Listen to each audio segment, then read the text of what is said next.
Peggy 3. Welcome to the EA Sports 2010 FIFA World Cup penalty kick taking basics tutorial. Let's go over everything you need to know to be a prolific scorer from the penalty spot. The two most important decisions you will need to make as you prepare for a penalty kick are where you want to place your shot and how much power you want to get behind it. First, let's take a look at the power. To power up a shot and start the run-up, press and hold the circle button. The faster your shot is, the more difficult it will be for the goalkeeper to read the trajectory and react to the shot. Fast shots also have the advantage of making it harder for the goalkeeper to keep the ball out of the net, even if they manage to get a hand on it. The more power you put behind a shot, the more error it will have though. So be careful when deciding to blast one, as overpowering can result in missing the goal altogether. Instead, you can choose to press and hold the R1 button when powering up to take a finesse shot with the inside of your foot. Finesse shots are not as powerful as laces, but will have less error. But simply learning how to control the power of your shot will not be enough to beat the best goalkeepers in the world. In order to be a prolific scorer from the penalty spot, you'll need to learn how to place your shot away from the keeper's reach. Let's look at how to place your shot using the new completely analog aiming system. By default, you start aiming at the middle of the goal.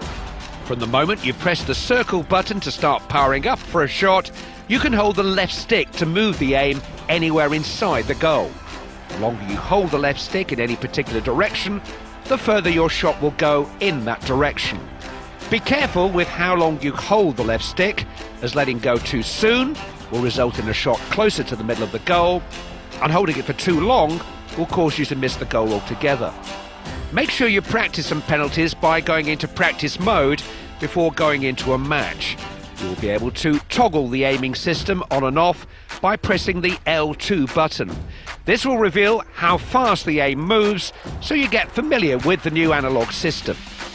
There is no bigger stage in football than the FIFA World Cup. Even the most masterful strikers of the ball have succumbed to the pressure and tension of taking a penalty kick when the eyes of the entire world and the hopes of a nation are resting on their shoulders. So, no matter how much you practice your penalty kicks, it will count for nothing if you're not able to compose yourself before starting your run towards the ball. Just beneath the power bar, you will see the new composure meter for penalty kicks. The green and yellow sections are your composed sections, while the red part of the bar represents the not composed section. To take the kick accurately, you must stop the oscillating needle inside the composed section. If you miss, the further you are from the middle of the bar, the more error your shot will have. The needle will stop the moment you press the circle button to start powering up for a shot. The size of the sections is tied to the player's penalties attribute. Successful players from the penalty spot will have bigger composed sections, giving you a greater sweet spot and therefore more room for error. The speed of the needle will depend on a variety of factors, including game difficulty, how critical the penalty is, and how far into the tournament you've gone.